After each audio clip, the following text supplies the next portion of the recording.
Apa kabar Anda hari ini? Kembali berjumpa bersama saya, Prasetyo Wibowo dalam program Market Review. Dan kali ini kami akan membahas terkait dengan tingkat utang pemerintah yang terus bertambah setelah Januari mencetak rekor terbaru sepanjang sejarah, dan di bulan Februari utang pemerintah kembali naik. Sejauh mana risiko dan juga batasannya terhadap rasio utang pemerintah terhadap PDB? Langsung saja kita mulai Market Review selengkapnya.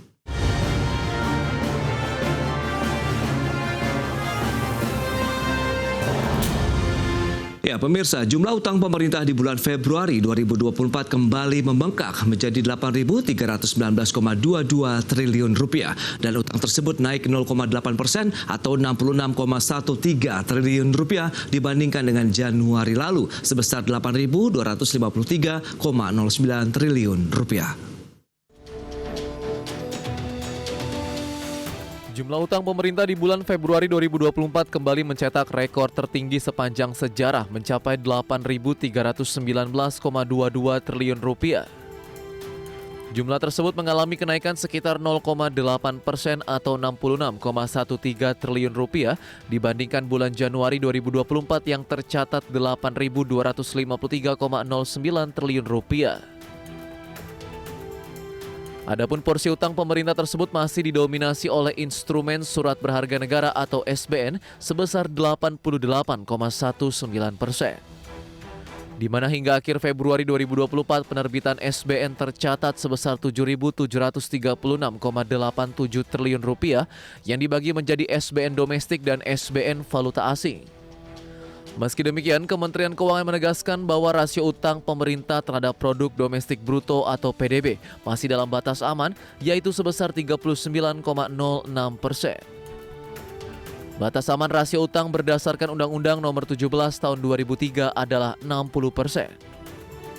Selain itu, per akhir Februari 2024, profil jatuh tempo utang pemerintah terhitung cukup aman dengan rata-rata tertimbang jatuh tempo atau average time maturity berada di kisaran 8 tahun.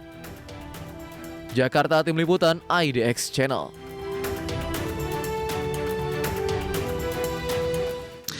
Baik pemirsa, berikut ini kami sampaikan sejumlah data terkait dengan debt to GDP ratio utang pemerintah per 29 Februari 2024. Ya, data selengkapnya bisa Anda saksikan di layar televisi Anda. Kita akan cermati dari bulan Desember 2021 kita bandingkan dengan Desember 2022, Desember 2023 dan Februari 2024. Baik, kita lihat 40,74%, kemudian turun menjadi 39,7%, dan di Desember 2023 38,98%, dan Februari 2024 naik sedikit menjadi 39,06% terhadap PDB. Berikutnya kita lihat persentase utang pemerintah per 29 Februari 2024. Ya, ini terdiri dari surat berharga negara 88,19%, kemudian SBN falas 16,07% dan pinjaman 11,81%. Itu dia persentasenya. Kemudian kita lihat dari sisi komposisi utang pemerintah per 29 Februari. Ya, SBN berjumlah 7.336,87 triliun rupiah yang terdiri dari SBN domestik dan juga SBN falas. Masing-masing 5.947,95 triliun, kemudian falasnya 1.388,92 triliun rupiah. Sementara untuk utang pemerintah dari pinjaman dalam negeri dan luar negeri totalnya ada 982,35 triliun menjadi ataupun terdiri dari 35,45 triliun pinjaman dalam negeri dan luar negeri 946,9 triliun rupiah.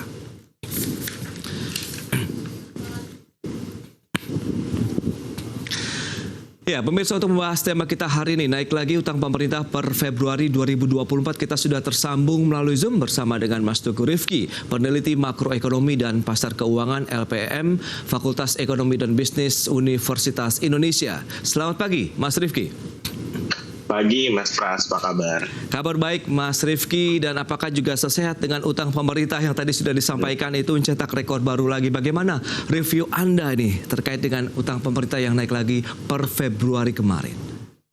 Oke, jadi memang betul yang disampaikan Mas Pras barusan bahwa kalau kita melihat secara nominal itu utang pemerintah memang mencapai angka tertingginya sepanjang sejarah. Nah, mungkin kata kuncinya di sini adalah secara nominal. Artinya memang kalau kita lihat dari 8.319,22 triliun ini secara nominal memang paling tinggi. Tapi kita juga perlu lihat bahwa secara nominal pun size ekonomi kita sudah mencapai tertingginya sepanjang sejarah. Kalau kita lihat lagi misalnya dari indikator lain, size APBN kita secara nominal juga mencapai tertinggi sepanjang sejarah. Jadi sebetulnya ini naiknya proporsional dengan satu size ekonomi kita, kedua juga dengan kemampuan bayar kita atau size anggaran kita. Nah, inilah yang kemudian kita perlu cermati bahwa berbarengan nih kenaikan tingkat utang juga dengan kemampuan bayar. Artinya kalau kita bicara dari sisi kemampuan untuk melunasi utang-utang tersebut, sebetulnya kita tidak terlalu memburuk dan memang bahkan dalam beberapa tahun terakhir misalnya sejak tahun 2021 itu cenderung turun rasio utang kita. Jadi itu yang mungkin kita perlu keep in mind saat melihat angka nominal dari tingkat utang yang kita hadapi saat ini. Oke, masih wajar dari nominalnya mengingat dari kemampuan ekonomi, kemampuan membayar utang kita yang juga semakin membaik begitu, Mas Rifki? Iya, betul. Jadi kalau kita lihat memang dari tahun paling tidak 2020-2021 justru kita melihat debt to GDP ratio kita cenderung menurun. Walaupun masih dalam level yang cukup tinggi. Per 2021 itu kita sempat mencapai angka debt to GDP sekitar 40-an persen. Jadi sempat tembus angka debt to GDP ratio kita di kisaran 40%. Sekarang berada di 38-39. Memang kalau kita lihat sebelum COVID itu kita memang berada di kisaran 29 atau 30-an persen. Jadi memang ini meningkat drastis akibat adanya pandemi COVID. Dan ini memang kondisi yang sebetulnya cukup normal. Ini terjadi di seluruh negara, di seluruh dunia. Memang tingkat utangnya meningkat drastis pasca pandemi COVID-19. Tapi memang kalau kita lihat dinamika belakangan ini berada dalam kondisi yang tidak cenderung memburuk, bahkan relatif cukup membaik. Oke. Dasar dari penggunaan ataupun bagaimana penarikan utang sendiri dari pemerintah menurut kacamata dari LPM Fakultas Ekonomi dan Bisnis UI ini seperti apa ini Mas Rifki? Apakah Anda melihat juga ini akhirnya tidak akan membebani keuangan negara karena Anda katakan kondisinya masih cukup sehat begitu? Oke, kalau kita lihat dari dari beban keuangan negara nampaknya sih tidak akan terlalu mengganggu. Dalam arti begini, kalau kita bicara terkait dengan kemampuan bayar utang, tentu kita lihat dengan kondisi quote-unquote normalnya atau kondisi praktisnya sekarang seperti apa gitu. Apakah kemudian misalnya di kondisi kita saat ini memiliki debt to GDP ratio di kisaran 39% dari PDB, itu angka yang mengkhawatirkan atau tidak? Nampaknya tidak. Satu, kalau kita lihat dari standar internasional itu memang berada di 60% debt to GDP. Jadi debt ceilingnya itu berada di 60%. Kita jauh di bawah itu. Nah, kalau kita bandingkan misalnya dengan negara-negara tetangga, misalnya seperti Myanmar itu yang mencapai 57%, Filipina juga sekitar 57%, Thailand 60%, Malaysia sekitar 67%, bahkan Singapura mencapai di atas 100% PDB. Jadi memang kalau dibandingkan dengan negara tetangga misalnya kita berada di kondisi yang jauh lebih sehat dari sisi debt to GDP, artinya dari sisi utang terhadap size ekonomi kita. Baik, dari sisi risikonya juga Anda katakan ini masih dibawa dengan target begitu ya 60% terhadap PDB, tapi kita akan lihat seperti apa. Apakah ini akhirnya membuat pemerintah lebih percaya diri untuk menarik utang lebih jauh lagi atau tidak? Tahan dulu jawabannya, kita akan jeda sebentar dan pemirsa tetaplah bersama kami.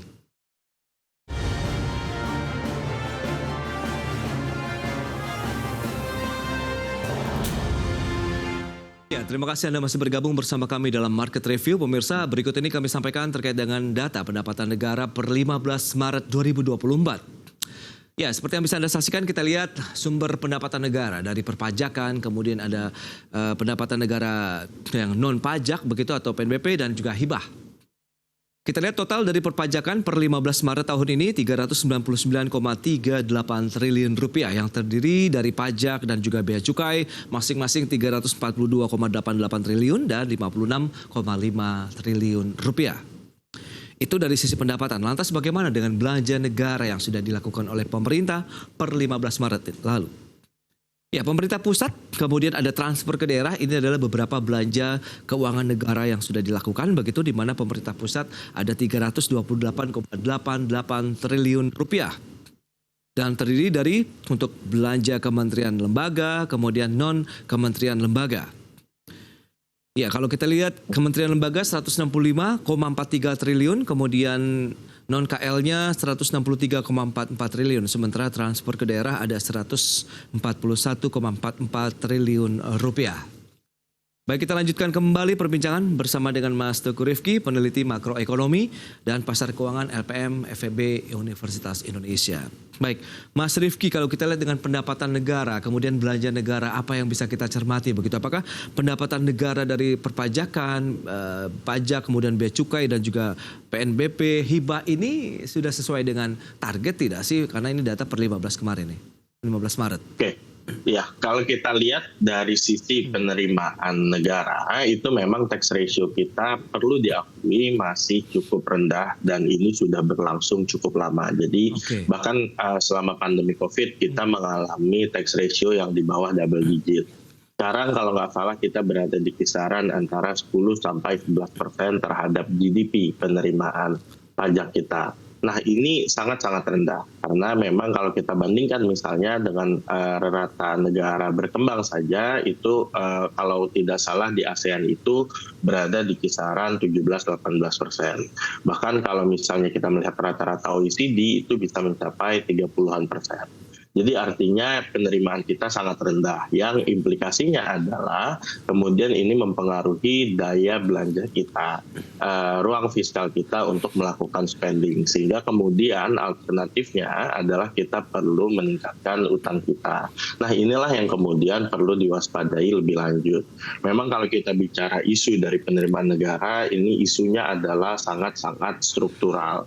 Salah satu yang mempengaruhi itu adalah informalitas di Indonesia yang sangat-sangat tinggi. Bahkan estimasi dari beberapa lembaga internasional menunjukkan itu informalitas di Indonesia mencapai 80-an%. Artinya ada 80-an% aktivitas ekonomi ini yang tidak berkontribusi terhadap penerimaan perpajakan. Nah, inilah yang kemudian perlu diadres agar kemudian menyehatkan kembali postur kita dan kemudian juga menyehatkan kembali dari sisi belanja serta penerbitan utang kita lebih lanjut. Oke, apakah nantinya jadi kalau kita bicara mengenai penerimaan negara, akankah fokus kepada perpajakan atau penerbitan surat utang baru sih kalau kita lihat bagaimana pemerintah memenuhi kebutuhan domestiknya sendiri begitu untuk operasional? Di jangka pendek dan menengah ini tentu perlu dilakukan keduanya. Bahkan di jangka panjang kita perlu melakukan reformasi perpajakan atau reformasi struktural untuk meningkatkan penerimaan pajak kita secara signifikan. Jadi kita tidak memiliki luxury untuk kemudian memilih salah satunya. Dua-duanya perlu terus dilakukan reform. Catatan mungkin untuk sisi penerbitan utang mungkin kita nggak perlu terlalu banyak reform, tapi memang ini menyesuaikan dengan kondisi belanja kita nantinya. Karena kalau kita lihat dari berbagai indikator utang, sebetulnya kita berada di kondisi yang cukup tidak worrying atau kondisi yang cukup sehat. Nah, isunya sekarang adalah bagaimana kita bisa memiliki postur penerimaan yang lebih sehat dan produktif ke depannya. Baik. Nah, lantas bagaimana dengan belanja pemerintahnya sendiri dengan pendapatan yang tadi sudah dilakukan? Karena kita tahu ada surplus APBN sebenarnya dalam beberapa waktu terakhir ini. Anda melihat bagaimana dengan keuangan negara? Oke, kalau kita lihat memang dalam beberapa tahun belakangan pemerintah sudah coba melakukan berbagai reformasi fiskal yang mendorong ke arah quality spending. Artinya adalah mendorong atau merealokasi belanja-belanja yang tadinya tidak produktif atau kurang produktif ke pos-pos yang lebih produktif. Oke. Apa-apa saja kemudian yang sudah dilakukan beberapa tahun belakangan. Satu adalah reformasi subsidi BBM di September 2022. Kita tahu memang dari sisi subsidi BBM itu satu mistargeted, kedua beban fiskalnya sendiri sangat besar. Jadi ada cara-cara yang lebih efektif untuk membantu masyarakat miskin dan rentan seperti penebalan bansos dan berbagai program sosial lainnya ketimbang subsidi BBM. Nah, ini sudah perlahan dilakukan sejak September 2022. Reformasi lainnya apa? Penghilangan mandatory spending untuk kesehatan. Selama ini mandatory spending untuk kesehatan ternyata terlihat relatif tidak efektif, sehingga kemudian dilakukan reformasi agar spending kita lebih tepat sasaran.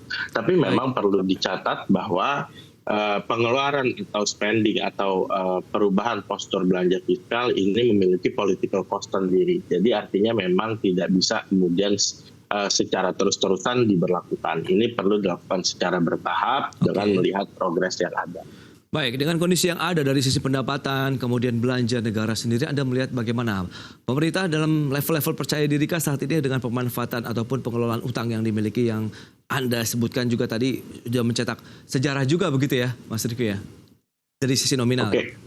Ya, pertama kita perlu lihat dari komposisi utangnya. Tadi selain dari debt to GDP ratio, sebetulnya ada beberapa hal lain yang perlu kita lihat apakah struktur utang pemerintah ini menjadi lebih sehat atau enggak. Yang pertama selain dari debt to GDP ratio adalah komposisi ownership atau siapa yang kemudian memiliki utang pemerintah. Semakin besar kepemilikan asing, maka kita juga semakin besar risiko terhadap capital outflow, risiko terhadap shock dari luar negeri atau non-domestik. Nah, ini kita menunjukkan perbaikan yang cukup signifikan sebetulnya, di mana di sekitaran tahun 2012-13 itu kita masih berada hampir mendekati 60%. Bahkan di 2017 itu komposisi kepemilikan asing di surat utang kita itu mencapai 60%. Sekarang per 2023 itu berada di angka 37%. Jadi ini merupakan perbaikan yang cukup signifikan. Indikator lainnya adalah debt service ratio kita. Debt service ratio kita ini sebetulnya tadinya per 2015-16 itu bahkan mencapai kisaran lebih dari 30-an%. Bahkan kalau nggak salah itu sempat mencapai 34-35%. Terakhir di 17-an%. Jadi ini debt service ratio kita itu sudah menurun drastis, dan ini menunjukkan adalah bahwa beban utang kita di jangka pendek relatif bisa terpenuhi secara mudah. Mas Rifki, menarik. Per akhir Februari kemarin juga nih rata-rata tertimbang jatuh tempo, average time maturity-nya begitu di kisaran 8 tahun. Kita akan bahas nanti di segmen berikutnya ya. Dan pemirsa, kami akan segera kembali sesaat lagi.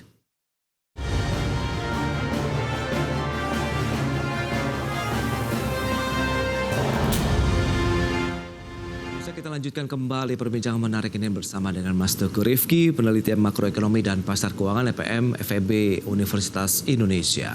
Ya, Mas Rifki, bicara mengenai tadi adalah rata-rata tertimbang jatuh tempo dari utang yang dimiliki oleh pemerintah di kisaran 8 tahun. Nah, menurut Anda apakah ini suatu posisi yang ideal untuk kemampuan membayar dari pemerintah kah? Atau mungkin ada batasan-batasan sih yang menyatakan bahwa ini loh posisi terendah yang dilihat dari kemampuannya mungkin sudah moderat kah atau seperti apa begitu kondisi dari 8 tahun ini? Mungkin bisa dijelaskan nih, Mas Rifki, silakan.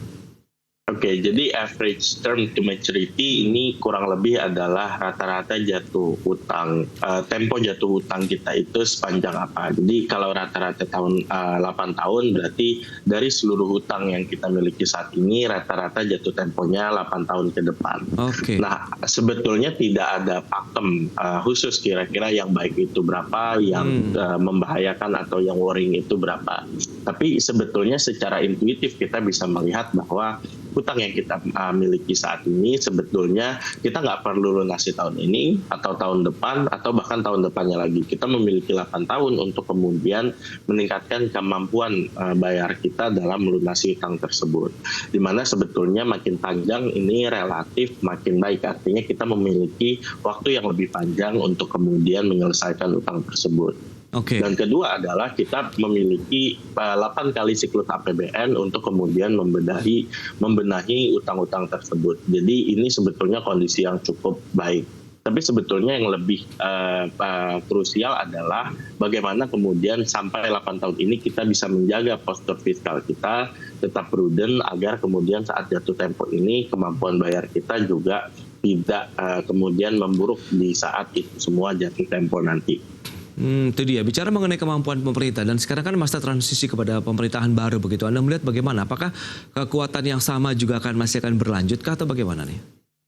Oke, kemampuan kita membayar utang ini tentu kembali lagi dari bagaimana utang tersebut dikelola atau digunakan.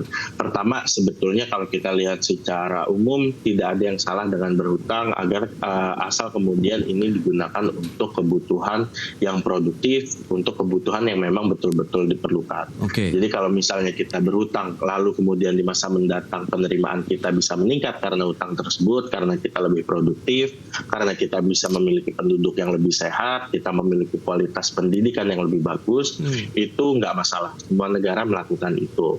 Yang kemudian menjadi masalah adalah kalau kemudian hutang kita meningkat tanpa dibarengi peningkatan produktivitas atau pertumbuhan ekonomi atau kemampuan membayar utang di masa mendatang. Nah, bagaimana komponen-komponen atau aspek ini bisa membaik tentu adalah dari sisi penggunaan atau dari sisi belanja APBN atau dari sisi spending fiskal.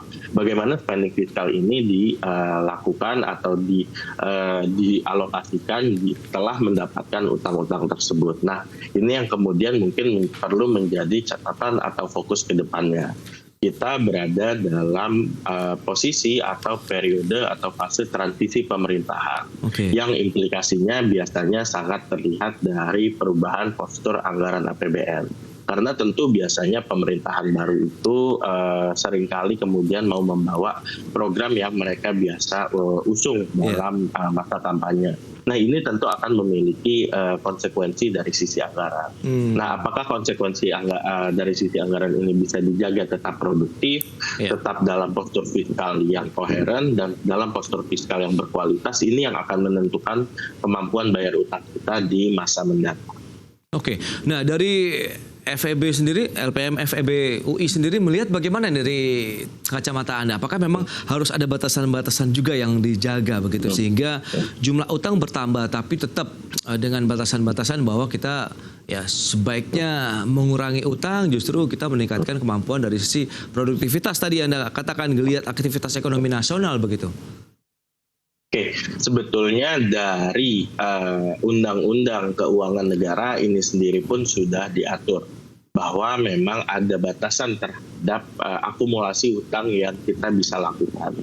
Bentuknya apa? Batasan-batasan ini adalah dari Undang-Undang Keuangan Negara itu mewajibkan bahwa defisit fiskal itu tidak boleh melebihi 3% dari PDB setiap tahunnya. Jadi artinya adalah segitu besarnya atau segitu capnya atau segitu limitnya setiap tahun Menteri Keuangan itu bisa menerbitkan utang baru gitu. Pokoknya utang baru yang diterbitkan selisih antara penerimaan dan belanja itu nggak boleh lebih dari 3% PDB.